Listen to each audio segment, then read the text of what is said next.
Hi everyone, my name is Austin, and today I'm going old school for this one. I'm taking you back to the past to review a legendary film that many people consider one of the greatest movies of all time. Ladies and gentlemen, Casablanca, directed by Michael Curtis, starring Humphrey Bogart, Ingrid Bergman, and Paul Enried. So, without further ado, let's talk about it.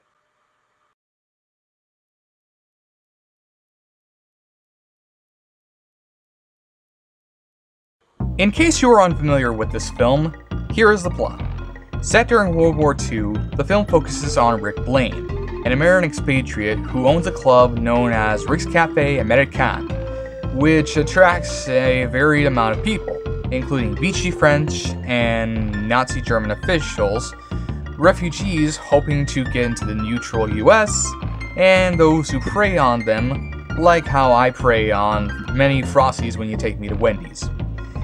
One day, Rick's former love, Ilsa Lund, comes into his establishment, where she is accompanied by her once-thought-to-be-dead husband, Victor Laszlo, a well-known Czechoslovak resistance leader and a wanted fugitive, where they ask him to help find letters in order to get the hell out of Casablanca and into U.S. territory. What follows are scenes of romance, iconic lines, and Rick being torn between the love he has for Ilsa and the desire to help Laszlo get into America and away from the Germans. And for what it's worth, it's pretty good, and definitely draws you in with that initial concept. Now then, let's talk about the production.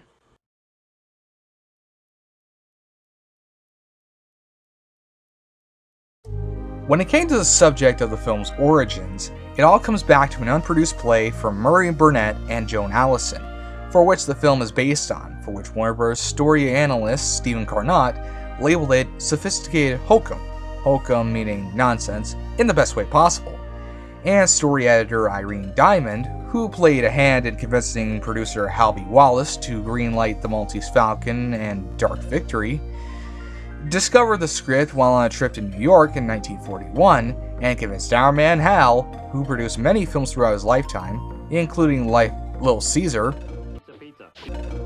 The Adventures of Robin Hood, Sergeant York, Yankee Doodle Dandy, This is the Army, The Strange Love of Martha Ivers, Sorry Wrong Number, Gunfight at the OK Corral, The Sons of Katie Elder, and True Grit, to purchase the rights in January 1942 for approximately $20,000, which in today's money is about $290,000, which was the most anyone in Hollywood had ever paid for a play that was never made up to that point. Soon the project was renamed Casablanca, seemingly in the tradition of the 1938 hit Algiers, for which it bore many similarities to narratively and thematically. Excuse me. And in turn, Algiers was a remake of the well-received 1937 French film Pepe le Moko, which was an example of the 1930s French movement known as French Realism, co-written and directed by Julien Duvivier. Meanwhile, an initial filming date of April 10, 1942 was set in place, but was delayed to May 25th due to production hiccups. Said filming was completed on August 3rd, and at least $75,000 caused the budget to balloon up around $1,039,000, which is up to $13,803,000 in today's money, above average for the time. Another surprise was that due to the first half of the script being ready when the filming commenced, the movie was shot in sequence, which back then was unheard of. With the exception of Strasser's arrival being filmed at Venice Airport, which was the filming location for movies like Executive Decision, Armored Car Robbery, and Silent Running, TV shows like Alias, Airwolf, and Entourage, and the music videos for Britney Spears' Stronger, Metallica's The Memory Remains, Blink-182's All the Small Things, Kiss's God Gave Rock and Roll to You Too, and Michael Jackson's Stranger in Moscow, and select short clips of stock footage views of Paris. Most of the film was shot entirely at the studio. When it came to the background of the final scene, which showcased a Lockheed Model 12 Electra Junior airplane with personnel walking around it. It was staged with the extras being those of short stature and a proportionate cardboard airplane, with fog being used to hide the model's less than convincing look. On the commentary for the Casablanca DVD, film critic Roger Ebert gave producer Wallace the distinction of being the main man behind the creative decisions and his knack for an attention to production details, with a prime example being his insistence on utilizing an actual parrot in the Blue Parrot bar. While a size difference between Humphrey Bogart and Ingrid Bergman required the former to sit on cushions and stand on blocks when they were together, as Bergman was at least 2 inches or 5 centimeters taller than the actor. There were initially plans for a scene at the end, which had Rick, Renault, and a detachment of Free French soldiers on a ship to put the Allies' 1942 invasion of North Africa, into the story, which never happened as it was too difficult to get Claude Rains for the shoot, and when David O. Selznick, a famed producer with too many credits to count here, judged that if the ending were altered, it would have been a mistake. Not unlike the existence of Paper Mario Sticker Star, but that's something being covered by Chuck Conroy, so I don't have to. Now then, let's get to the writing.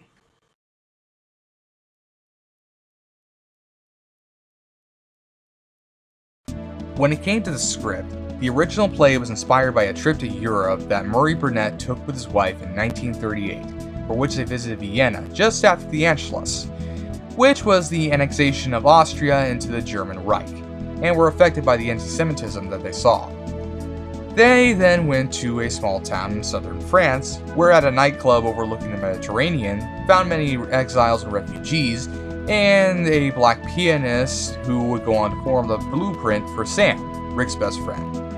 In a piece written for The Guardian, Paul Fairclough wrote, "The Morocco's Fox in Tangier was Africa's biggest when it opened in 1935, with 2,000 seats and a retractable roof.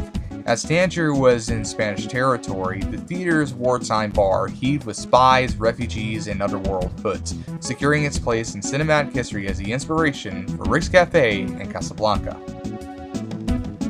According to film scholar Julian Jackson, the scene where La Marseillaise is played in the bar derives from a similar scene from Jean Renoir's The Grand Illusion, which had been made 5 years prior to Casablanca. Meanwhile, the first writers that were put onto the project were the twin brothers Julius and Philip Epstein, who together wrote The Strawberry Blonde, The Man Who Came to Dinner, Arsenic Old Lace, and The Last Time I Saw Paris, while Julius by himself had credits such as Four Daughters, The Tender Trap, Pete and Tilly, Cross of Iron, and Reuben Reuben. The brothers, against the wishes of Warner Brothers, left the project at the request of Frank Capra, the director of It Happened One Night, Mr. Deeds Goes to Town, You Can't Take It With You, Mr. Smith Goes to Washington, and of course, It's a Wonderful Life, in early 1942 to help produce the Why We Fight propaganda films in Washington, D.C. And during their absence, Howard Koch, who wrote The Letter and Letter from an Unknown Woman, and was the other credited screenwriter, was hired and produced a total of 30 to 40 pages worth of script. When the Epstein brothers returned after a month had passed, they were put back to work on Casablanca, where, in contrast to what Koch claimed in 2 books, none of what he had written was utilized, and the three never worked with each other at all during the script writing process, for which the final budget for the film paid the Epstein brothers $30,416, while Koch was paid $4,200, which in today's money is around $398,552 and $55,797 respectively. In the play, Ilsa was originally an American named Lois Meredith and didn't meet Laszlo until after a relationship with Rick, who originally was a lawyer in the play, had ended, while the play, which took place entirely within the cafe, ended with Rick sending Lois and Laszlo to the airport. The bus stop was crowded. Hal B. Wallace, director Michael Curtiz, and the screenwriters ultimately chose to set the film prior to the bombing of Pearl Harbor in order for Rick's motivation to look more believable. I'm guessing it takes place on the 1st of December. There were thoughts of killing off Laszlo during production, which would have allowed for Ilsa and Rick to be together and leave Casablanca, but Casey Robinson wrote to Wallace explaining that the film's ending had a brilliant twist when Rick sends Ilsa onto the plane with Laszlo, stating, "For now in doing so, he is not just solving a love triangle. He is forcing the girl to live up to the idealism of her nature, forcing her to carry on the work that in these days is far more important than the love of two people." Not only that, but the whole ditch Laszlo for Rick plan could never be implemented due to the motion picture production code, aka the Hays Code, not allowing a woman to leave her husband for another man, which for those unaware, up until the MPAA implemented its rating system, was a form of self-censorship that restricted anything that these days we see a lot of. Not just intense gore and nudity, but even just something like showing a toilet weren't allowed back then. Even with that though, the real issue wasn't whether or not Ilsa would leave with Laszlo, but how this outcome would be reached, where according to Julius Epstein, he and Philip were driving one day when the both of them thought up the character of Louis Renault, rounding up the usual suspects, after which every detail that was needed for the resolution of the story was quickly resolved, including the goodbye between Ilsa and Rick.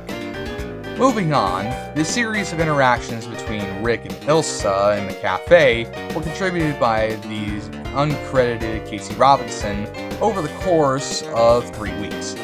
Koch noted the melodramatic parts and political elements as personal highlights, and director Michael Curtiz is claimed to have preferred these scenes of romance, wanting to keep the Paris flashbacks as part of the film. In a telegram to film editor Owen Marks, who worked on films like The Treasure of Sierra Madre, White Heat, and East of Eden, dated August 7, 1942, producer Hal B. Wallace suggested 2 final lines of dialogue for Rick. One was this: "Louis, I think this is the beginning of a beautiful friendship." And the other was this: "Louis, I might have known you'd mixed your patriotism with a little larceny." Choosing the former 2 weeks later, calling an old bogey to come and dub in the line following the shooting being wrapped up. Speaking of dialogue, Bogart's line, "Here's looking at you, kid," which is heard around 4 times, was entirely taken from a comment he made to Ingrid Bergman as she was playing poker with her English coach and hairdresser between takes, and was not in the draft screenplays, making it entirely improvised. Even with the multiple writers, the film still managed to have a script that Roger Ebert called wonderfully unified and consistent, which is more than I could say about our political system. Koch later said that it was the tension between what he wanted to do and what Michael Curtiz wanted to do that made it so, recalling, surprisingly, these disparate approaches somehow meshed.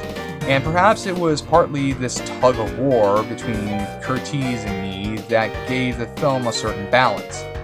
Julius Epstein once said the screenplay contained, in his opinion, more corn than the states of Kansas and Iowa combined, but said if the corn works, there's nothing better. And corn is delicious, so I can get on board with that. However, the film soon caught the eye of Joseph Breen of the Production Code Administration, who, as I mentioned, was the Hollywood self-censorship group, who didn't like how the film implied that Captain Renault extorted visa applicants for sex, and that Rick and Ilsa got it on and banged that gum, requiring extensive changes that resulted in several lines being changed or deleted. And all direct links to sex were removed, such as Renault's sex visa operation, and Rick and Ilsa's previous relationship, which were implied elliptically rather than just saying it up front, we did the deed. One last thing. In the original script, Rick proceeds to say, "What the are you playing?" when Sam plays "As Time Goes By," which was altered to him saying, "I thought I told you never to play."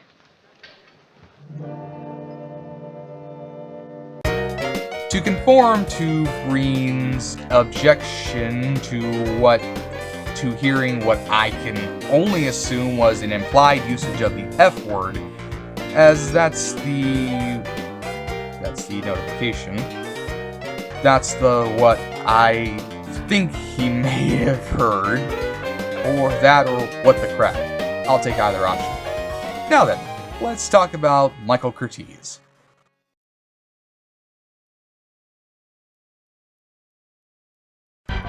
When it came to the man directing Casablanca, Hal B. Wallace's first choice was originally William Wyler, the director of Dodsworth, Dead End, Jezebel, Wuthering Heights, The Westerner, The Letter, Mrs. Minerva, The Best Years of Our Lives, The Heiress, Roman Holiday, Friendly Persuasion, The Big Country, Ben-Hur, The Collector, How to Steal a Million, and Funny Girl. Wyler was unavailable though, so Wallace brought his close friend Michael Curtiz on board the film. Curtiz's credits include Dr. X, Mystery of the Wax Museum, Captain Blood, The Charge of the Light Brigade, aka a horse's snuff film, The Adventures of Robin Hood, Angels with Dirty Faces, The Seahawk, The Sea Wolf, Yankee Doodle Dandy, Mildred Pierce, Life with Father, The Unsuspected, Romance on the High Seas, Jim Thorpe, All-American, White Christmas, We're No Angels, Kim Creole, and The Comancheros. Although for the last one, John Wayne took over as director for scenes that Curtiz couldn't direct due to being rather ill during the shoot. Curtiz died on April 10, 1962, 6 months after that film's release, making that film his final film, for which Wayne chose not to take a co-directing credit. Curtiz was interested in using images in order to tell the story rather than just to be something nice to look at, and didn't contribute much to the story, which screenwriter Casey Robinson noted as him seeing the film in pictures while we, the audience, are meant to supply the story.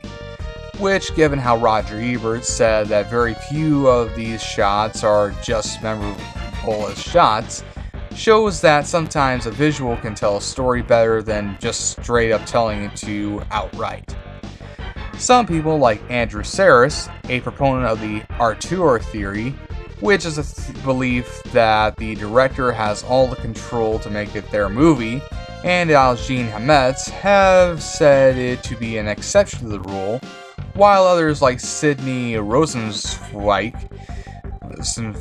I think that's how it's pronounced, I don't know, who studied the director's work, said that Casablanca was a prime example of how Curtiz represented moral dilemmas.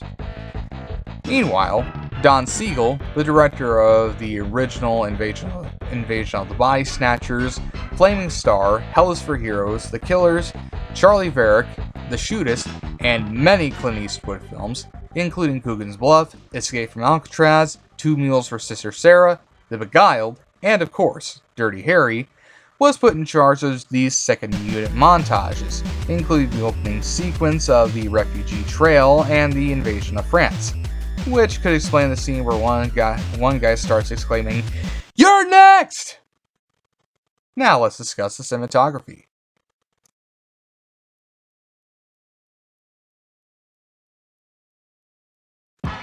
For Casablanca's cinematography, it was performed by Arthur Edison, whose repertoire of film cinematography includes The Thief of Baghdad, The Lost World, the 70mm version of The Big Trail, All Quiet on the Western Front, Frankenstein, The Invisible Man, Mutiny on the Bounty, 1935, and The Maltese Falcon.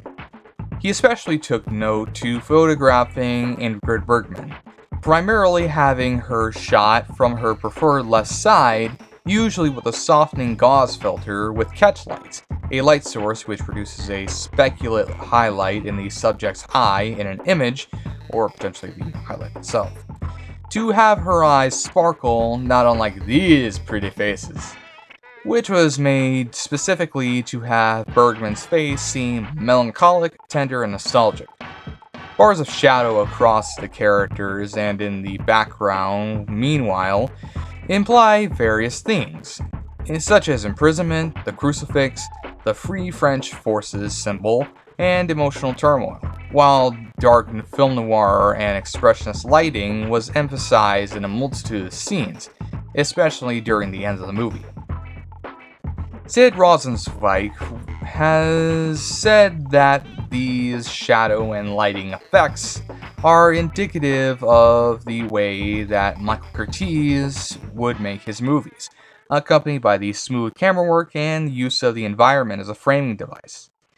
And the segment's over, so let's get to my overall thoughts, the final verdict, what I think about the film, whatever you want to call it.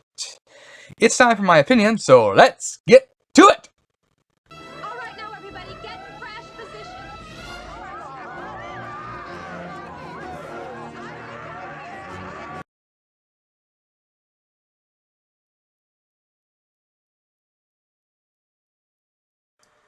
When it comes to the most legendary films, Casablanca tends to be one of those big league picks for the best films of all time that you must see before you eventually kick the bucket. The others being Gone with the Wind, The Wizard of Oz, and Citizen Kane, amongst other films. But is it my personal pick for the greatest movie of all time? No. That, my friends, is the original Star Wars, Episode 4 and Hope. Like, that's the greatest movie of all time to me. That's a movie that I grew up watching, and it really helped mold my taste in film for many years to come. In fact, without Star Wars, I probably wouldn't have even seen Casablanca at all, let alone even be talking about it right now. But can I see why people consider it one of the greatest movies of all time? Oh, definitely, without a doubt in my mind. The signs are very clear and easy to read why Casablanca rules. To start, the movie, as you can tell, is very well shot, with dark lighting and expressionist stylings being very common throughout the film, helping to convey the sense of dread that was fairly common throughout the war. And for other scenes, feelings of nostalgia and reminiscence when it comes to the flashbacks. It looks good, and also does a good job of telling the story without saying anything, as the shots can say a million words just by themselves. Next, the performances are exceptional, with Humphrey Bogart nailing the role of Rick Blaine like the legend that he was. As Rick, Bogart is cool, calm, collected. Excuse me. Something you have to be when you run a cafe during wartime. Then when you peel back the layers, you see that he's a heartbroken man who fell in love with someone, but that someone left him without explanation and who still feels the heartbreak after all this time. Bogart's great here, giving us not just a cool character, but also a very three-dimensional character as well. But he wouldn't be complete without Ingrid Bergman as Ilsa Lund, who also gives a career-defining performance here in this film. As Ilsa, Bergman conveys many emotions, one being a sense of urgency, as she attempts to get out of Casablanca with her husband with the papers in order to help the Allies, and the other being feelings of love, as despite still being married, she still is in love with Rick. She's fantastic, and both Bergman and Bogart share great chemistry together, as you genuinely do believe the romance between these two, both before and after Ilsa comes to Rick for help. It also makes Ilsa and Rick's relationship a very tragic one, as while the two are still in love, many things keep them from being together, and in the end, Rick stays behind while she boards the plane with Laszlo, reinforcing her sense of nobility in a sort of damned if you do, damned if you don't scenario. But aside from the two leads, there's also Paul Henri as Victor Laszlo, a revolutionary to-be and the thought-to-be-dead husband of Ilsa, who gives a pretty compelling performance as the character. You get the idea that he's an important figure of the resistance that he leads, and also get the idea that while he may still care for Ilsa, it's not the same as it was before she met Rick and after believing Laszlo was dead. He's pretty good in the film, and one of the most understated parts in the film, being overshadowed by Bogart and Bergman. Plus, there's also good performances from Claude Rains as Captain Louis Renault, the crooked cop who extorts refugees for certain favors, and Conrad Veidt as Major Heinrich Strasser, a Nazi officer currently out for Laszlo's head, although it should be mentioned that he had actually fled Nazi Germany due to his wife being Jewish, but in the US played many Nazis. While in Germany, he also starred in The Cabinet of Dr. Caligari and The Man Who Laughs, and that Casablanca was the last film role that to be released during his lifetime, as he sadly passed away at the age of 50 on April 3rd, 1943. Anyway, Peter Lorre is pretty good as the ill-fated Signor Ugart, or maybe it's Senor, I don't know. Sidney Greenstreet's alright as Rick's business rival and underworld figure Senor Ferrari. Senor Lamborghini was busy that day. And Dooley Wilson is top-notch as Rick's best bud Sam, the pianist at his bar. The movie also has some very good set design, with the bar looking like a bar, the airport looking like an airport, and everything else looking like what the thing is. And the movie runs at a good pace, never feeling too fast or too slow, and making sure that the characters have time to breathe, and that the film never overstays its welcome, which is a plus. Lastly, the music's incredible, with Max Steiner's score being excellent, fitting every scene of romance, tension, and everything that comes with it, while Dooley Wilson's rendition of As Time Goes By is iconic, and helps to encapsulate the relationship between Rick and Elsa perfectly.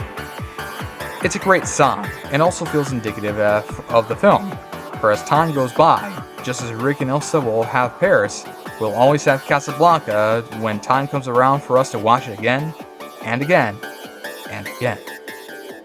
So yeah, I really have no problems with this film. I mean, it's a classic, it's really good.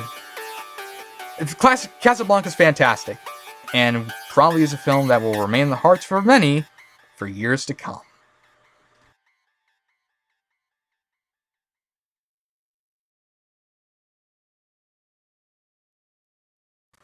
Casablanca had its premiere at the Hollywood Theater in New York City on November 26, 1942, before getting a wider release on January 23, 1943, which took advantage of the Casablanca Conference, a meeting in the city between Winston Churchill and Franklin D. Roosevelt.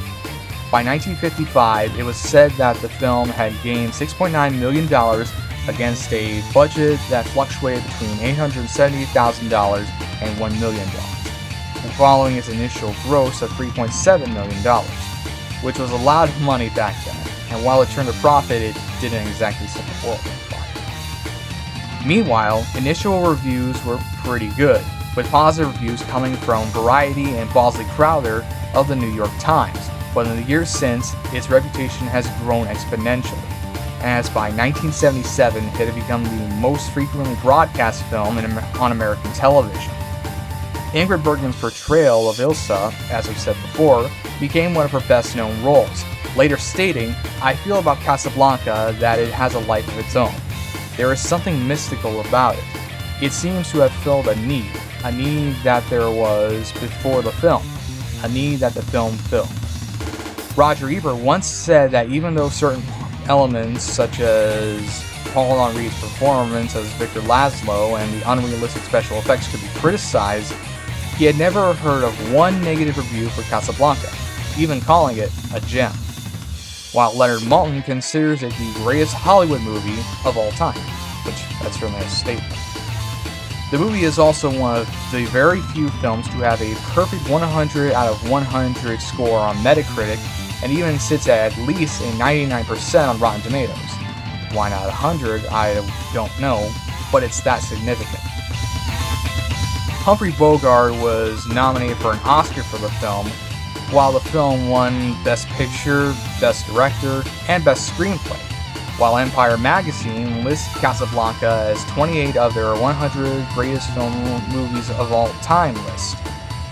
The movie's elements subsequently would also pop up in movies like 1944's Passage to Marseille, which was directed by Michael Curtiz and reunited good old Bogey, Claude Rains, Sidney Greenstreet, and Peter Lorre, and that same year's To Have and Have Not, which also had Hagar in the film. The Marx Brothers' A Night in Casablanca is obviously a parody of the film, as is Neil Simon's The Chief Detective. Woody Allen's Play It Again Sam had Humphrey Bogart function as the main character's mentor. The Usual Suspects inadvertently took its line from title from a line in Casablanca, I should say, and the film was even referred to in Terry Gilliam's Brazil. Warner Bros. Created the Bugs Bunny cartoon Carrot Blanca as a parody of their classic film. The 2016 musical La La Land has many allusions to Casablanca in terms of imagery, dialogue, and plot. Robert Zemeckis studied Casablanca for his film Allied in order to capture the city's grand feeling, even being set in 1942 when the film initially had its premiere in New York City. And even a Moroccan drama called Razia was set in Casablanca, with its characters even discussing the film frequently throughout. There were even talks of a sequel or a remake that frankly have never come to fruition, nor really should they. Plus also spawned films akin to Casablanca, like Cabo Blanco and starring Charles Bronson in one of many collaborations with director J. Lee Thompson, and Havana starring Robert Redford, neither of which were very successful. But in my opinion, the biggest thing about Casablanca was that in 1989, in its inaugural year, the Library of Congress selected the film for preservation alongside films like Gone with the Wind, The Wizard of Oz, Citizen Kane, Singing in the Rain, Sunset Boulevard, Vertigo, Some Like It Hot, The Searchers, On the Waterfront, Mr. Smith Goes to Washington, The Maltese Falcon, High Noon, The Grapes of Wrath, Dr. Strangelove, and even the original Star Wars, Episode 4 as well. That's huge, which also means it sits alongside films like Shrek, Clerks, and House Party, which also sit in the National Film Registry. So yeah, Casablanca's legacy is nothing to sneeze at. This was a big film, and continues to be a big film, and as long as we breathe, we will still continue to talk about it. So yeah, Casablanca is definitely a film that you gotta go see. And that is your homework for tonight, so you make sure you do that, or else you will fail this test. Anyway, Casablanca's great. Go out and watch it. Especially whether you decide to pick it up on this cool little Ultimate Collector's Edition DVD box set here that comes with the following. No, I'm doing a little unboxing for you. Just put that right there. It's a little thing about it came on the back. That there. Comes with the following, including a... Put that right there as well. It's a little thing for Blu-ray. Because it was new at the time, a 3-disc edition of the movie. A little booklet that contains little production photos and a little information about the film. This is mostly just a bunch of art cards, including some reproductions of some telegrams and notes from Hal B. Wallace and Jack L. Warner, stuff like that. And in here is are these two things, which are a passport holder and a luggage tag. I don't really use it for my luggage, though. I'm supposed to keep it in here because it's very nice to take out every now and then and feel it because it has a very nice faux leathery type feel. And yeah, there's a thing for Batman Begins on Blu-ray and some other Blu-ray stuff because Blu-ray was very big back around 2008 when this box set was issued. Anyway, let's just put all this back in here. Very off the cuff, I know.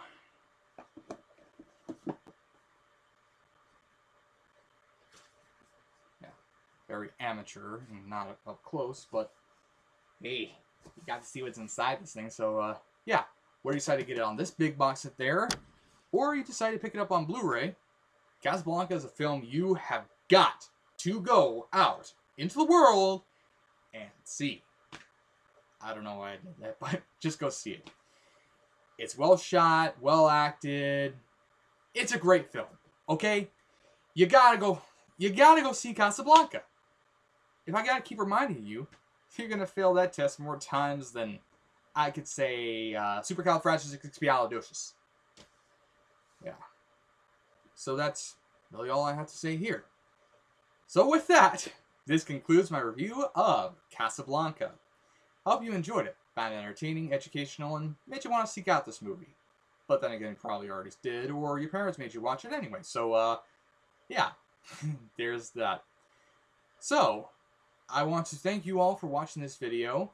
I want you to make sure to, if you want to, subscribe to the channel, because the more you do so, the more I'm willing to make these types of videos, and not just out of obligation because I feel like doing so. Make sure to leave a like and share it around with all your friends, because I wanted them to all see this video as well. And ring the notification bell for notifications, because chances are you might want to watch these videos, or you might not. Either way, yeah, that's all I got here. So, with that, I will catch you later. I'll see you next time.